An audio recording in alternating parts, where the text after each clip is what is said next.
Alrighty. Here we go. Okay.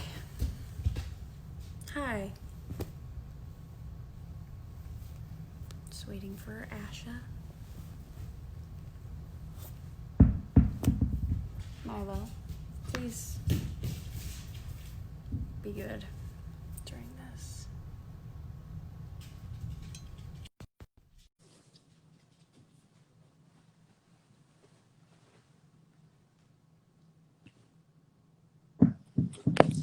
Lily!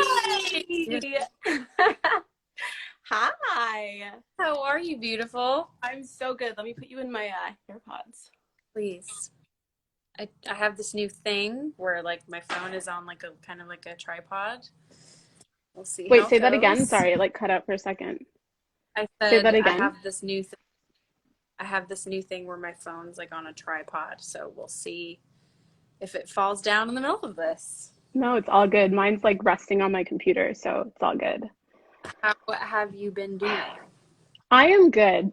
I'm good. I feel obviously there's a lot happening right now, but I think more than anything, I've been feeling just so inspired to use my voice in ways that, I feel like I have before, but I feel like I'm realizing now really is the time to speak up about things. And so it's kind of inspiring. But I'm Yeah, curious to know about you and like how's everything going? Obviously, you're using your platform for, something really amazing. Like what's that been like for you? it's been it's been pretty eye-opening, you know? I hold on, your signal. I'm getting a Sorry, no, pinwheel. Are you good? yeah, I'm good. Can you see me? Yeah, I can see you. Okay, great. Okay, go ahead. Um, I was saying I really just like one night I was like I feel like I should use this platform, this time to talk to people who are on the front lines of this situation, who are Mm-hmm. Black and who are experiencing something that I know that I will never experience because of the color of my skin. Mm-hmm. And what better thing to do during this time as a white woman to educate myself? And Mm-hmm. so it really didn't, it was not even out of, it really just stemmed from me being like, I feel like I need to know more. These Instagram posts aren't telling me, they're not like Mm-hmm. saying I'm not, I want this experience to be different than 5 years ago when Black Lives Matter, whenever it started, when it happened. I was young. I was in my teens. I didn't quite grasp it, and now that Mm-hmm. they're and I've dug a lot deeper into this, I've Mm-hmm. had like some revelations about what white privilege is and Mm-hmm. what it is like to be, a Black person living in the United States today. And Mm-hmm. and I was even talking about it yesterday to a friend, saying how and I tweeted about this like a couple days ago about how Mm-hmm. I remember being in elementary school and growing up, and you're taught about all these people in your community. You're taught about Yeah. nurses and firefighters and policemen and teachers, and how they all like are painted with these smiles on their faces, and it's like, if you need help, ask an We're here. adult. And Mm-hmm. I went to a very primarily white school system. It was just, Mm-hmm. I grew up in Ohio. That's how my town was. It was very white. And so I Mm-hmm. wasn't, we never talked about it. And that's wrong in my, Mm-hmm. like, I think I was in such a bubble. Mm-hmm. Mm-hmm. It harmed me as a human being, like mentally. I wasn't, when you grow up, you don't, unless you're taught racism, you don't come out of Mm-hmm. the womb saying I'm more privileged or I'm less privileged. And so I think it's just been really interesting to educate myself on how, or even just the way we think, the way, where, how some people really can say, all lives matter, and they think Yeah. that that's like, Something to say. yeah, they think that Yeah. that's something to say. I, Yeah. so truly, long story short, it's just been a very educating time. It's been, Mm-hmm. I've learned a lot, and just kind of realizing how important it is to have the conversation about race. Mm-hmm. Mm-hmm. Okay, so I know that when I have my children, I will talk to them about this. And just because they're, you know, I don't know, they could be mixed. I don't know. Let's say Mm-hmm. white children. Mm-hmm. I will talk to them about race because you need to know. Mm-hmm. I feel like as a kid, not educated, and even up until my teens, it just wasn't talked about. And so, Mm-hmm. so many people are in my position where they're like, you know, they don't understand the rioting, they don't understand the looting, and it's like, this is something people have been dealing with for their entire existence, and we're Mm-hmm. just seeing it. You know, some of us are just Yeah. seeing it for the first time, and we're like, whoa, Mm-hmm. this is like, I'm just kind of babbling now, but No, like, I love it. And I think, we have similarities with how we grew up because for me too, like I grew up at a predominantly white school. Like I mm, think I was like one of three people of color in my class, and one of them being, we were all Caribbean, but one of them is my best friend, and she's Indo-Caribbean, and then another one was another Black Jamaican girl. And so I don't know, it's so interesting to hear you say that because, in the ways in which you weren't educated about race in those like formative years, I think in so many ways I look back at my childhood and I realize that so many things were shaped by race. You know, when you're growing up and you're a kid and you're in school, like you don't think this person's treating me differently because of how I look. That's not, you don't go through life being like, I'm Black. Like you just go through life like I'm Asha. And so hearing you say that really makes me think, and I've been having this conversation a lot with my best friend Lori, in which like we'll look back at our, elementary school upbringing, and it's like, whoa, like a lot of shit that happened was really shaped by the color of our skin, a lot of injustices that happened, or whether it's like how teachers would treat us, how the parents of, other white children would treat us. I remember like I had a very horrific like elementary school experience, but like even just like the white moms, how they would be towards me, like it's very eye-opening. So I definitely hear you in that regard when you start to sort of realize how everything really like race and racism, it's almost like it's like this underlying thing. It's like if this is the world, racism has always been here, and I feel like now it's really coming to a surface for people who weren't. my dog is just the worst when it Milo. arrives. I'm I so had to like kick, no, don't be, I had to like kick mine out because I God, he's ridiculous. Come here, look at it. It's a he's shoe. Go so get it. cute. I'm so sorry to interrupt you. No, that's okay. But essentially, yeah, like I definitely hear you on that. I think in a lot of ways, what's happening right now is so important to have people like you and your voice bridge that gap for people who, aren't listening and for people who don't get the message. And so I'm really excited to have this conversation with you today because I think this truly is like what being a human is about, right? It's about two people with different experiences coming together and having a conversation, which is something that we don't often do. It's I sort of know. like the elephant in the room. For sure it is. I think like Hmm. how often does a white woman and a Black woman sit and talk about race? Yeah. You just kind of don't. But Hmm. but no, I would obviously um want to talk to you about what your experience has been like, as I think a lot of people are curious. Obviously, as an actress in Hollywood, Hmm. there are stereotypes left and right in Hollywood, Hmm. for everyone, every race, even your hair color. Like it's just Mm, it means something. And I think absolutely. as a Black woman, like what has your experience been as a Black woman in the industry?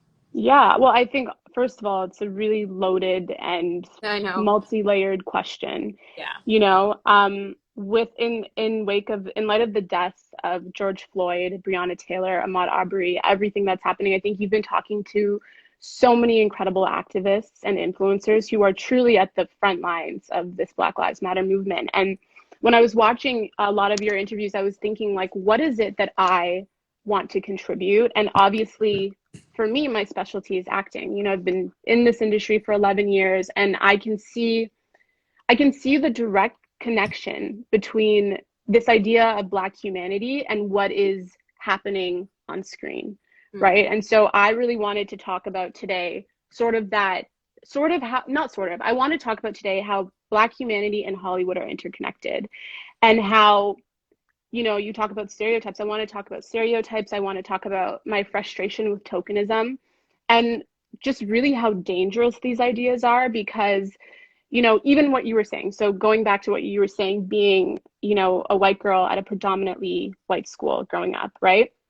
For a lot of people, their first introduction to Black people is on TV in these places where they don't, you know, see Black people or have Black friends or whatever. And so it's like, I feel that the media plays such a big role in this. I think Hollywood has such a huge responsibility in this narrative of humanizing Black people, Yeah. you know. And so I think the first thing I want to say actually is that the first thing I want to say is I want to encourage people out there to speak, to use their voices in whatever way that they can, because you know, I think a lot of the times as entertainers, we're so afraid to speak up. I mean, I'm sure you saw John Boyega talk about like, this might be the last time I work, you Yeah. know, and in that vein, and I'm sure you also saw there was another actor who came out and had all these like hate crimes against him, but works all the time, you know? And so I really want to encourage people to speak, because I feel that when we move through our fear and we use our voices, we bring so many people peace.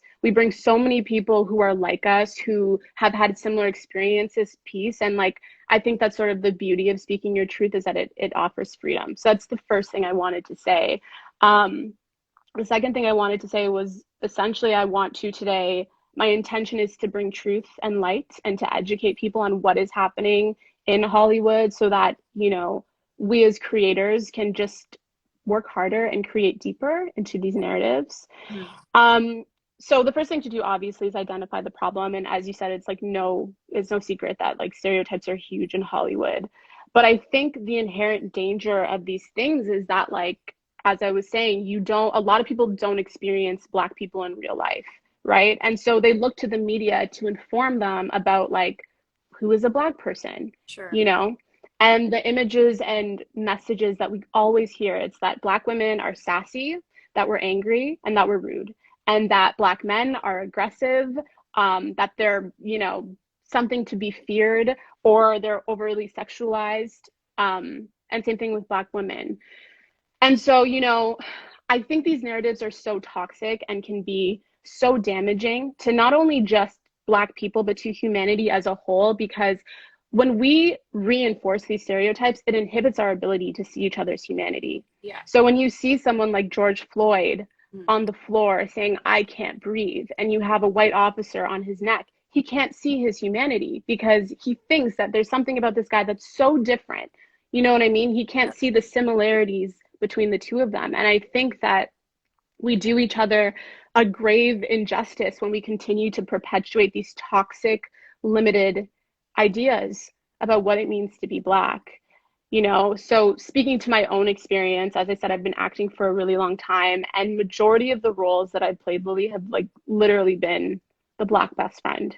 Mm. It's been, you know, the support system, the Sure. shoulder to cry on, you know, the girl who comes in and helps the white girl save the day. Sure. And you know, there was a time in my career, especially when I was younger, where I would be so excited. Like I was like, oh my God, Black best friend, great. Like sign me up, you know?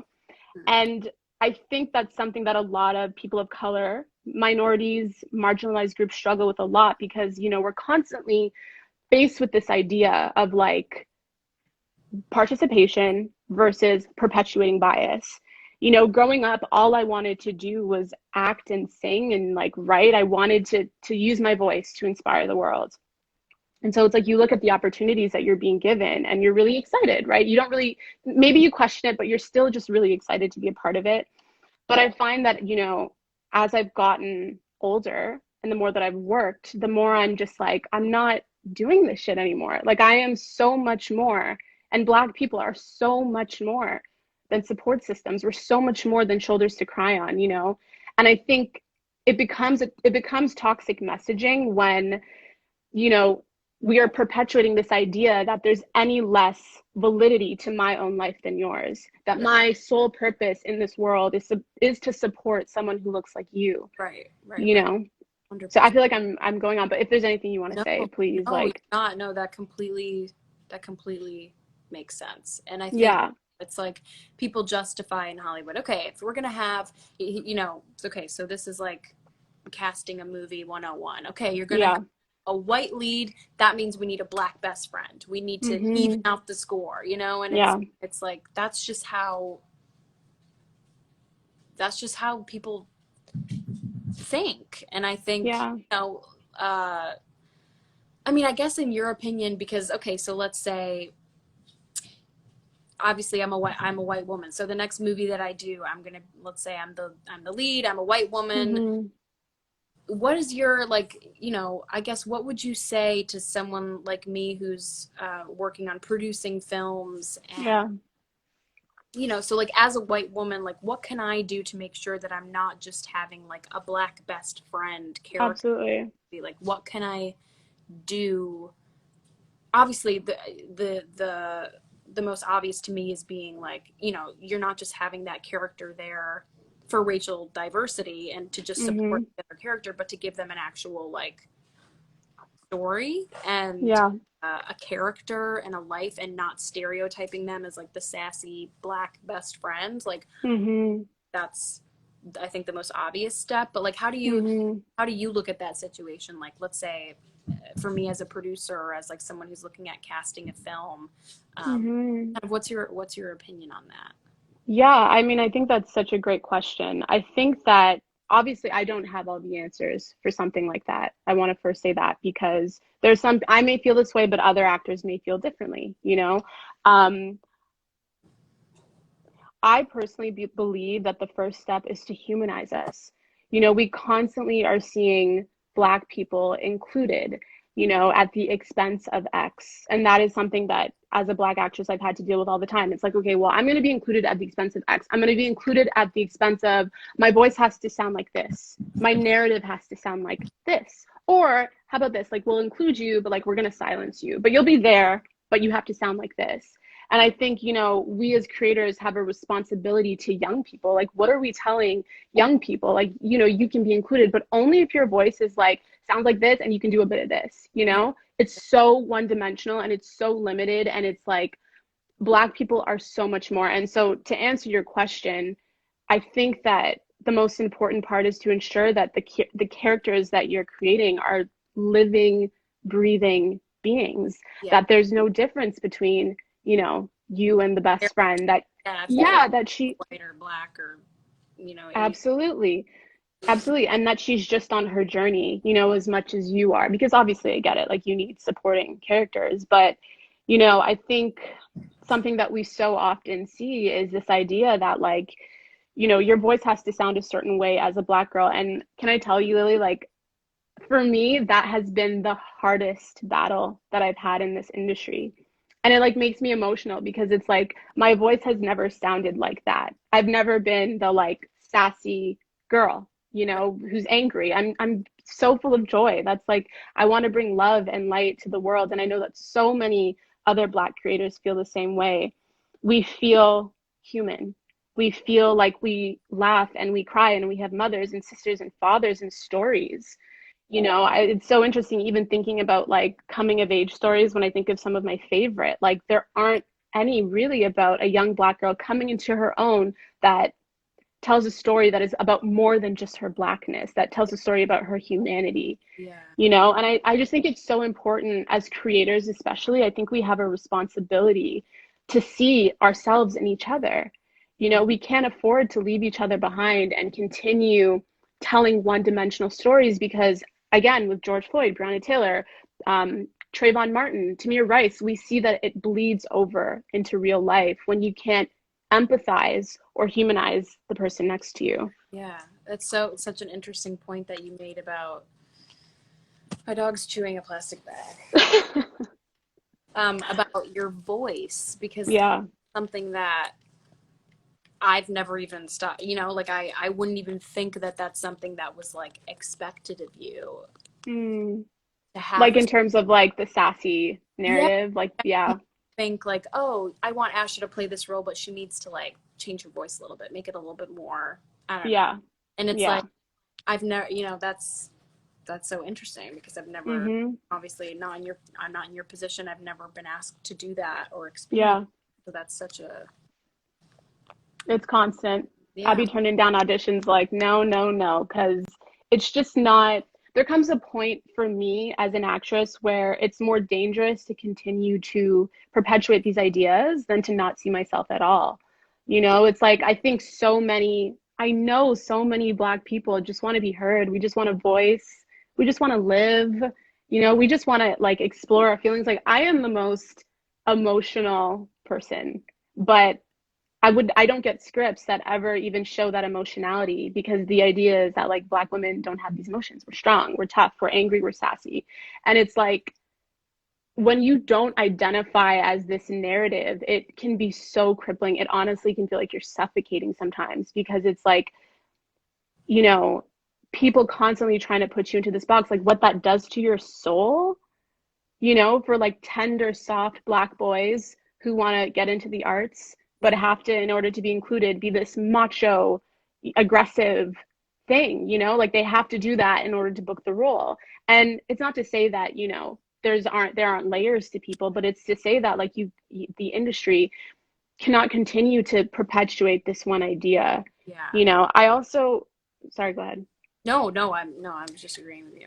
Yeah, another thing that I wanted to mention, because I think, when we talk about being one dimensional, it's like it does so much more to people of color too. Like it's not just about like white people see us. It really is about like it affects how we see ourselves. And obviously, it's no secret we were on the same show together. And I remember leading up to that audition for Riverdale, I had initially auditioned for Josie and the Pussycats, and I remember when they casted Ashley, being like, they casted Ashley, and then they wanted me to go in again. And I remember saying to my agent, like, I was so angry, and I'm like, why do they want me to go in again? Like, they have their Black girl. Why would they need me to go in again? They're just wasting my time, And it's like, I genuinely did not believe, Lily, that they would put two Black girls in the same group. And that just speaks to how the media plays such a big role in how we see ourselves. I remember going in for the audition, I had like 5 callbacks, and I was like, why are they doing this? Like, it makes no sense. They've clearly got the Black girl. Why would they're not going to do what, like 2 and a white girl? Like, I've never seen that before, And I say that to say, obviously, I've, evolved from that thinking, but it's this idea that as Black people, we're taught that there can only be one of you. We're going to do a diverse hire, and not 2, just 1, because we need to fill this quota. And, there can't be more than one of you because your life is exactly like her life because you are both Black. And so there's nothing more that we need. We just need one idea of what that looks like. And it's like, that couldn't be so far from true, but you start to believe the lies that the media is telling you, like, oh, there's nothing inherently special about who I am because she's just like me, and it breeds competition. It breeds this idea that like there can only be one, you know, that's a whole nother thing. But, to bring it all back, like I remember the day that I showed up on set and I saw that I had known that Ashley was Black when I booked it and we had a fitting, but no one had seen Haley. And I remember when Haley walked in, like the emotion that we felt to see each other, 3 Black women together in a group. It had never been done before on TV, on like this primetime drama show or whatever, right? And it's so interesting because when I look at the 3 of us, and the more I got to know them as women, like I'm Afro-Jamaican. Haley is, I think, Jamaican Caribbean, but biracial. Ashley is African American. We come from different parts of the world. Like Yeah. we are so different. Our stories, who we are, our personalities couldn't be further from different, right? But it's like when you're in this industry that's constantly telling you that like, no, you are all the same thing actually. And like we're only going to need one of you in a cast, an ensemble of 10 people. You limit your own existence, and I think that also speaks to how toxic it can be, these narratives can be. And so, yeah, that's No, a big one for me. yeah. I can see that's insane. Yeah, it's like I don't want to even try to add on to what you just said because I'll just. No, it's okay. But no, that was perfectly said. Yeah, it's I don't know. It just sucks. It sucks because we're human and we have lives and we have so much to contribute to stories as people of color. We have stories that are so outside of just what we look like. And that is the frustration of so many actors of color, and then obviously I want to touch on the Riverdale stuff, but I do want to say before I even go there is that I am holding that show in the utmost light and love, and I have deep gratitude for my experience on that show. But I do want to lean into that example to sort of talk about a broader issue, which is how Black women are stereotyped, right? And so going back to what I was saying earlier about being included at the expense of perpetuating bias, right? In one breath, being a part of that show was the most profound, historic, exciting thing for me as a Black actress. And on the other end, it was devastating, and this goes beyond Riverdale. This is like so many other sets. And it's this idea that you really want to be a part of something, but you also like don't want to continue these ideas and like let people feel like this is okay. I can't speak to the intentions of any show I've ever been on. I don't know what anyone's intentions are, but I can speak to how it made me feel, right? And so that's what I want to do. You know, it's hard. It really is. It's like how do you reconcile those two ideas? How do you say to yourself, yeah, on one end, it's so great to be a part of something. It's so incredible to just be seen. And like, guess what? It's super historic. And then like on the other end, be like, but by the way, like we stand in the background and like we have a lot of attitude and we don't talk, or we're only included when we are uplifting white characters, and again, this goes beyond the show. This is majority of roles I've played as a Black actress. And so I think for a lot of Black actors, artists, creatives, we're constantly in this like battle with ourselves where we're battling this idea. We're trying to reconcile these two ideas. What is worth more? Is it better to be a part of something and continue that, or is it better to say no? So I think that's something that we obviously struggle with a lot. Yeah, and to speak to the show, Hmm. I Roberto, our showrunner, to those who don't know, made a point to talk to all of us and sort of put his heart out on the line. And I think there's a lot of things that people don't see that go on behind the scenes. Absolutely. If one character couldn't come back for a certain reason because they were already booked on another show, and Hmm. like there is more than meets the eye to a lot of situations and to a lot of shows. I'm 100% not excusing the way that Absolutely. certain movies or shows portray their Black characters. Um, Hmm. but, I talked to Roberto the other day and he said that he felt like he wanted to bring the Pussycats back to the show to do right by their characters. And, I think people are learning and they're learning and they're growing, and we have to kind of give people a chance to make the adjustments. Hmm. We can say, obviously, this isn't working, this wasn't working, this is Hmm. wrong, this needs to be fixed.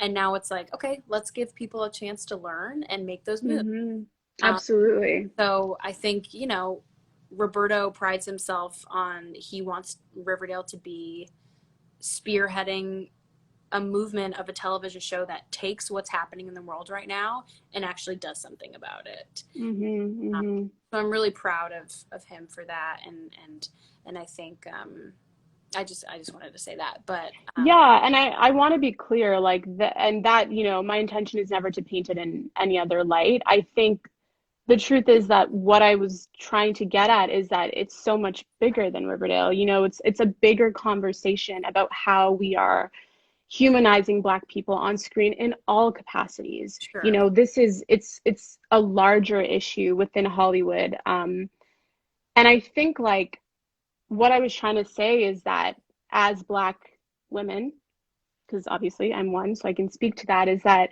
you know, there's so much more to us. There's so much more to us, but in order for anyone, you know, I'm not going to, again, like, as I said, I can't speak to any show's intentions. All I'm doing is speaking to how it made me feel. Sure. I just really want to be clear about that.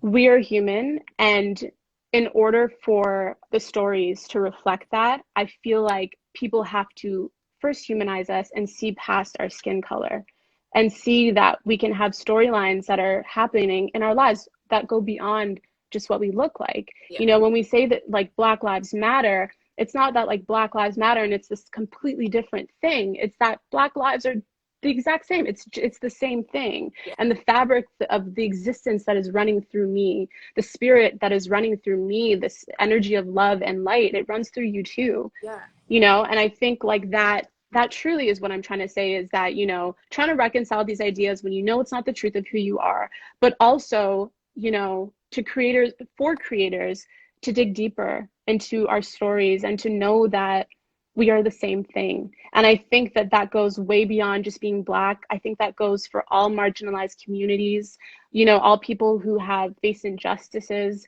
because there's a James Baldwin quote that I love, and it says that, you know, if they come for me in the morning, or sorry, if they come for you in the morning, then surely they will be coming for us that night.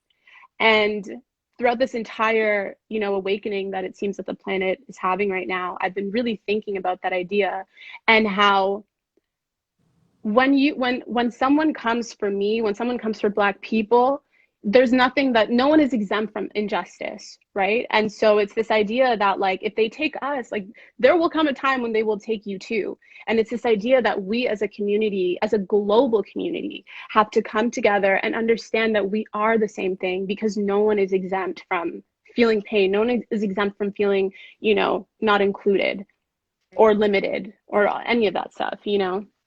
And what you said at the beginning about humanity, how it's my first live that I did with this girl named Kanidra. She was had spoken to me about how when she saw George Floyd, she, you know, the video, she saw a man first. She saw a human being and not the color of his skin. And I think that it's disgusting that people even have to stop to think about that. Like, you know, like, oh, this person's on the ground. Oh, but, you know, look at the color of their skin. You know, it's like, yeah, for sure. The fact that that has to be a thing, that people have to, you know, no, people can't just be human beings. They have to be Black or white, or is, yeah. It's hard. Yeah. It's hard. It's not, go ahead. No, I just have a lot of, I guess empathy's maybe not the right word, because I haven't been in that position, but a lot of just, I feel for it. And I feel like even in the past week, like talking to so many people, it's like, I feel like my heart has grown like 10 sizes, you know? It's like, I am understanding the scope of the trauma of being Black in the United States, like how I mean, I like, it's hard to even find the word.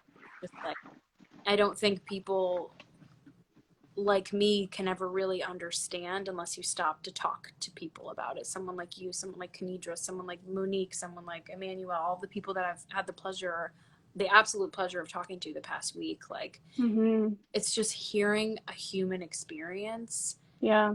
So,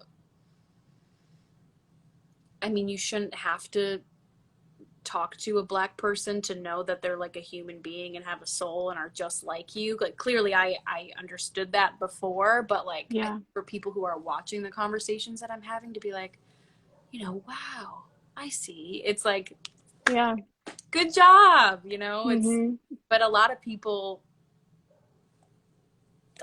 don't look at you and me the same, and that's why we're having this conversation. Absolutely. To make them look both as fucking human beings, and to look at you as a beautiful woman, not just the color of your skin. And so, I mean, absolutely. No, I would definitely agree with that. I do want to say that I feel, you know, it's Black people in the United States, but also Black people around the world, you Yeah. know, this inherent colorism and anti-Blackness that I believe exists globally. This idea that, you know, when your skin is darker anywhere, or you have anything that's other than the standard of whiteness, that it is somehow less than. Yeah. But I definitely hear you, and I think that, you know, it's tragic that it's taken countless Black lives for people to awaken to this conversation. But I really do hope that this isn't just like a time where people are like, oh, great, like that it actually is a time where people stop and begin to empathize, because that truly is our superpower. That is how we connect. That's how you see that it's the same passion to like want to tell a story in me that it is in you, you know? So I think that's really important. And I also, you know, I don't want to miss talking about too, like, and again, this is me highlighting problems. I want to talk about solutions, but I do want to talk about too, just like how Black actors are treated behind the scenes as well. Because I think that in order to fix, you know, what's happening in Hollywood with our stories, because obviously that's what I'm talking about, like for the creators that are watching or anybody looking to, you know, have a show, run a movie set, whatever. I strongly believe that, you know, your reach to diversify has to happen across all boards. Mm-hmm. It can't just be in front of the camera. You know, it has to start with your writers. It starts with your producers. Who are your assistants? Who's the grip? You know, who's the camera guy? Like, who's the cinematographer? Who's the AD? You know, you can't just throw Black people in front of the camera and call it a day. You have to humanize us on all levels. And if you're not doing that, then your reach to diversify is not authentic. Your Yeah. reach to diversify is just because you've been called out and you want to diversify. I think that is how you change a system. It starts with not just in front of the camera, but behind the scenes. And to take it even out of the industry, that goes to any like profession. You know, we have to begin to see in other people what we see in ourselves. That is how the world will heal. That is how we will change the system of what's happening. You know, as I said earlier, like I can't speak to any show's intention ever. I will never pretend to that because I obviously understand politics and stuff happens behind the scenes, right? But I can speak to how it feels when I read something written by a white writer in any project that I've ever been a part of. When I read something that, you know, doesn't reflect me and it's just like they add like a girl on the end or like a, you know, like some, and I'm just like, I don't even talk like that. Like it's so odd to me.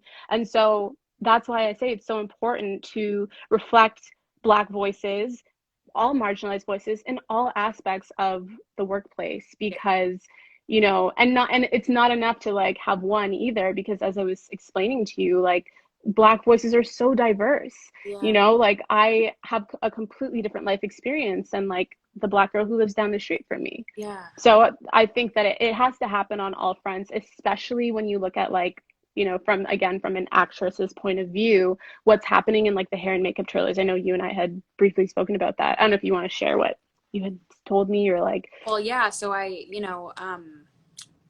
when I did this film last summer called Chemical Hearts for Amazon, the head of our hair department was Black, and I believe she was the first Black woman I've ever worked with in a hair department. I believe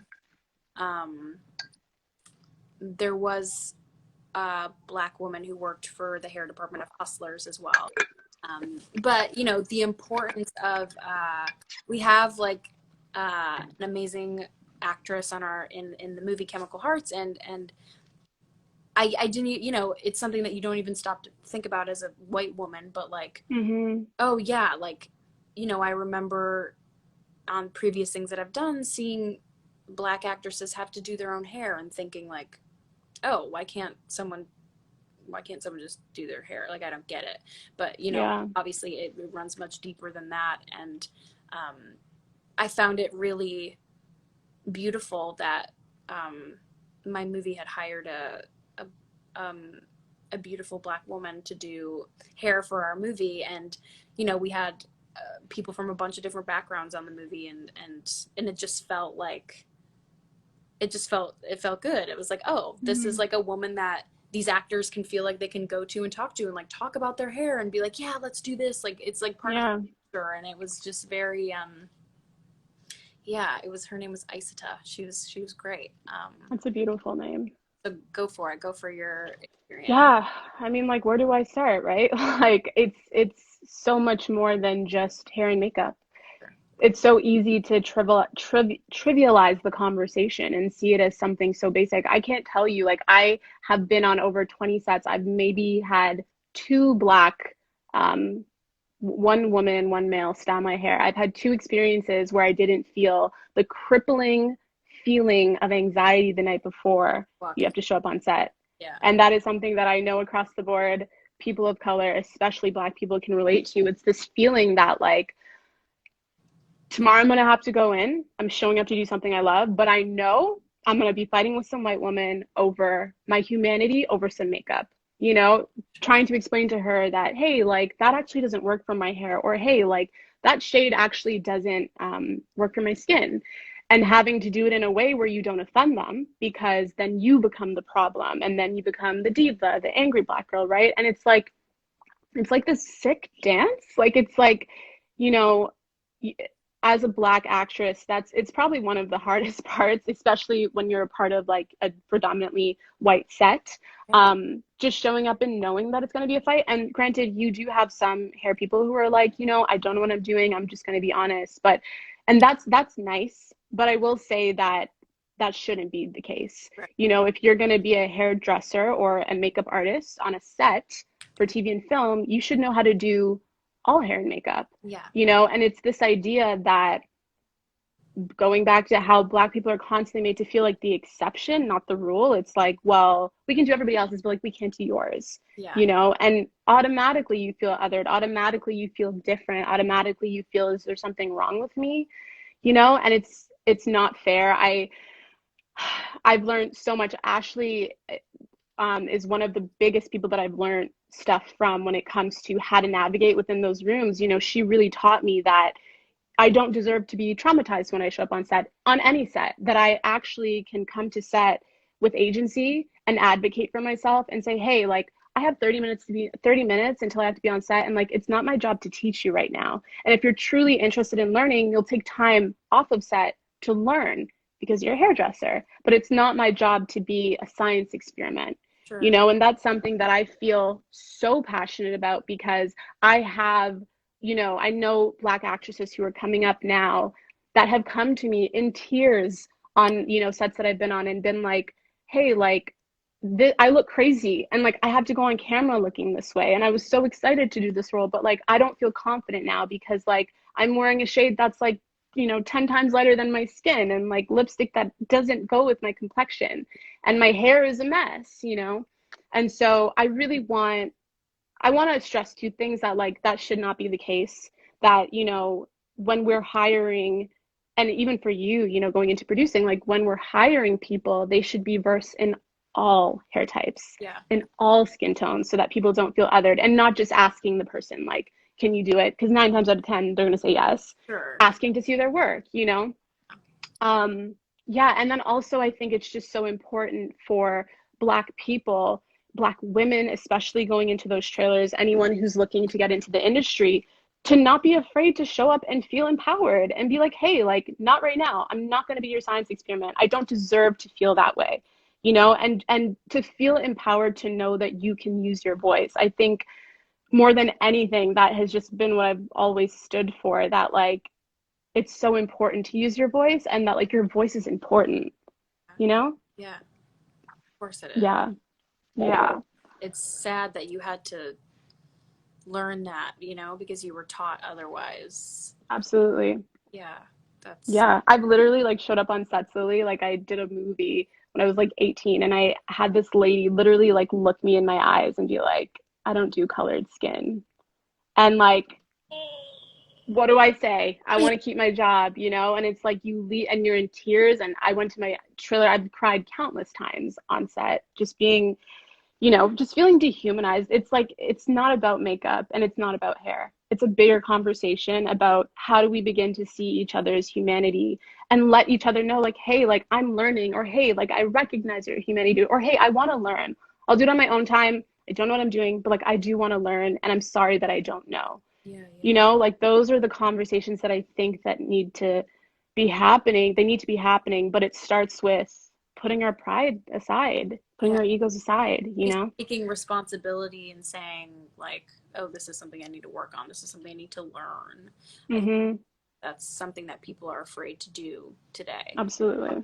Absolutely. Huge egos that they don't want to change. And it's like, nope, this is the way of the world. You're gonna have to get with it because Yeah. no, I'm not gonna, I'm not gonna tolerate that as a Mm-hmm. producer, as an actor. Like, I know that if I walk on set and I see something, if I see someone being treated a certain way because of, I don't know, their hair maybe takes longer to do, or because of, the makeup isn't working out. It's like you said, like, that's not your problem. Like, that's not, you're Mm-hmm. not the problem because Mm-hmm. this person doesn't know how to do your hair. That doesn't make you, Mm-hmm. so that's conditioned you to feel like, oh God, I'm the one who's causing this stress when you walk into a hair and makeup trailer, when it's like, no, these people should know how to. I think, honestly, to expand on that, it's not even that you feel like you're the one causing the stress. It's like the little girl inside of you is just so scared.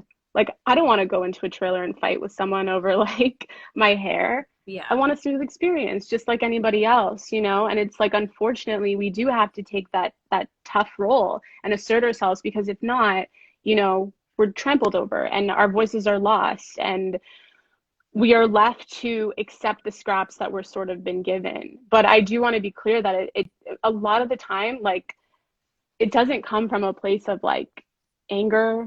Like, it really is just like we're hurting. And it's like, why can't you see me? That is honestly the question that I think a lot of creators, actors, artists feel.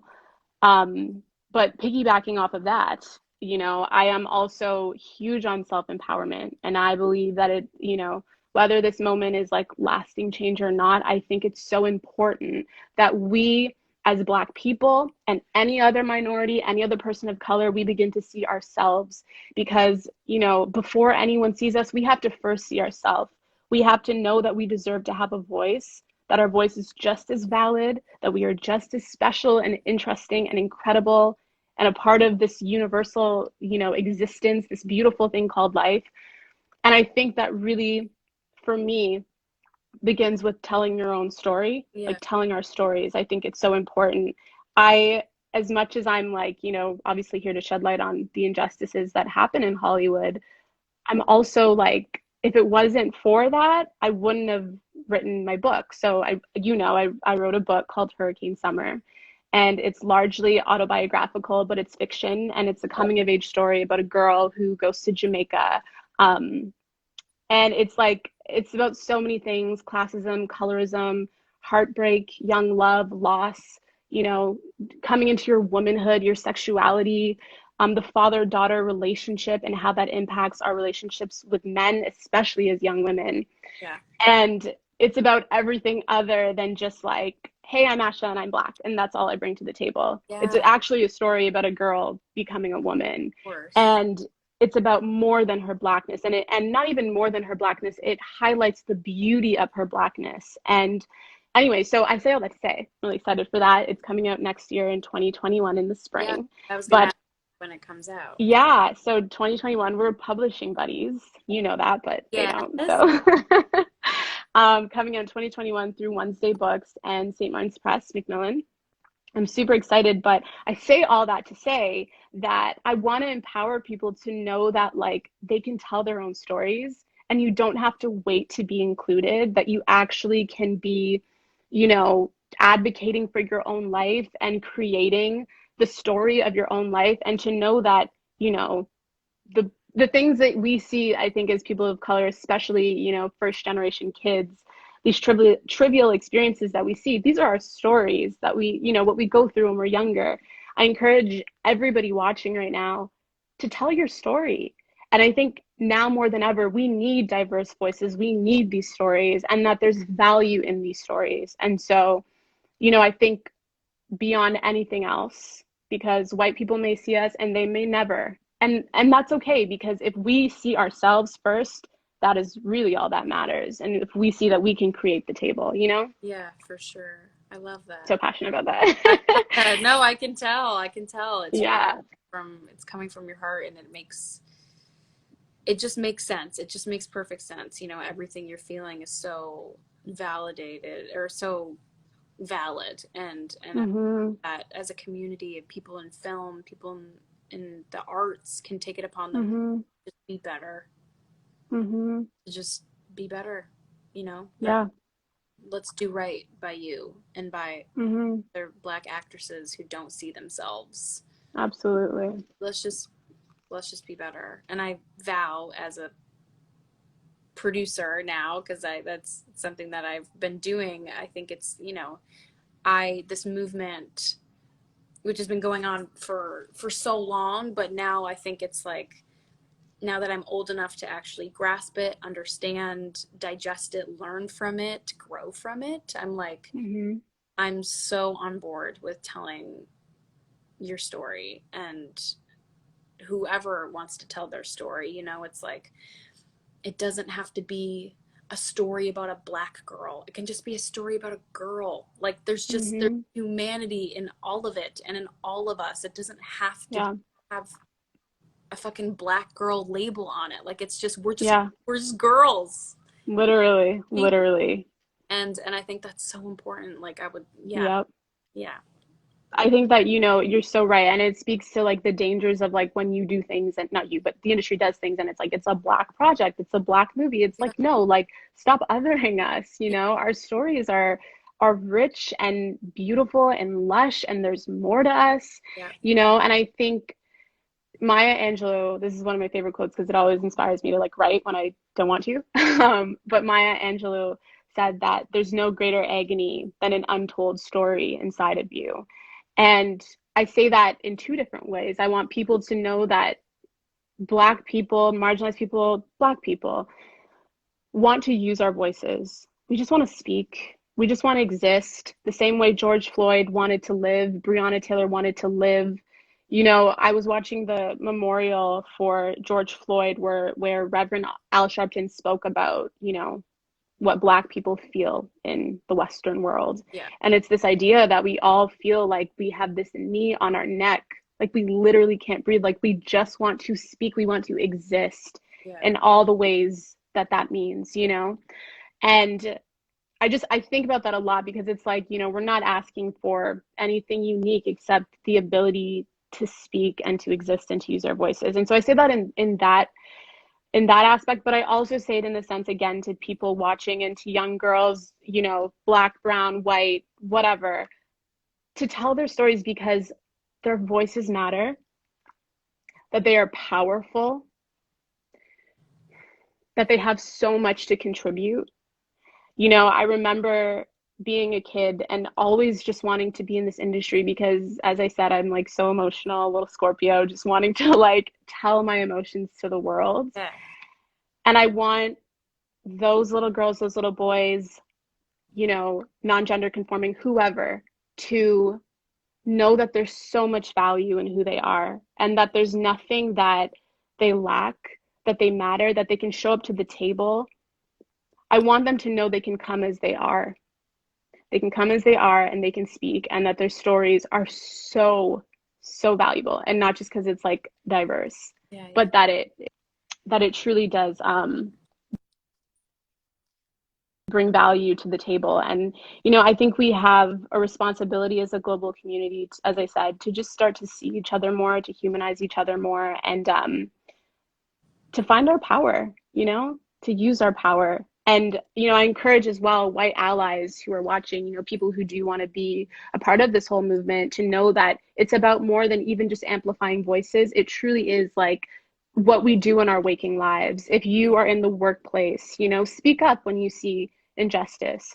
Speak up when if you see something happening to someone that you wouldn't want to happen to yourself, you can use your voice. And that goes for even me. Like anybody who has power in any way, I think it's so important that we begin to use our power in our daily lives, you know? Yeah, So, that's yeah. it's a beautiful message, and I hope that people take that with them when they watch this, when they watch you speak, when they watch my lives, when they're learning about this, Hmm. educating themselves, when they're going to protests, whatever the case may be. We're one human race, Yeah. and that's the bottom line. Period. Period. Period. Absolutely. I couldn't agree more. Vote, use your voice. Please. Vote. Please vote. You know, my mom was like, make sure you tell them to vote. So vote, Yes. use your voice, and know that your stories bring value and that you don't need anyone to validate that or stamp it for you. Write your story, you know? Yeah, that's it. Well, thank That's you. all. Thank you so much for speaking, Asha. I really, everything you said was so, just, you could tell obviously you speak from the heart about this, and you're so passionate about it, and you're so passionate about diversifying our world, our industry, all the industries. And I think you have my word that I'm going to do better and the best that I, to my ability as a producer, as a filmmaker, as whatever I end up being, that I'm going to Absolutely. implement what I've learned over this, even just this week, these past 2 weeks. It's been pretty eye-opening and life-changing, and I think, Hmm. I hope others will follow suit.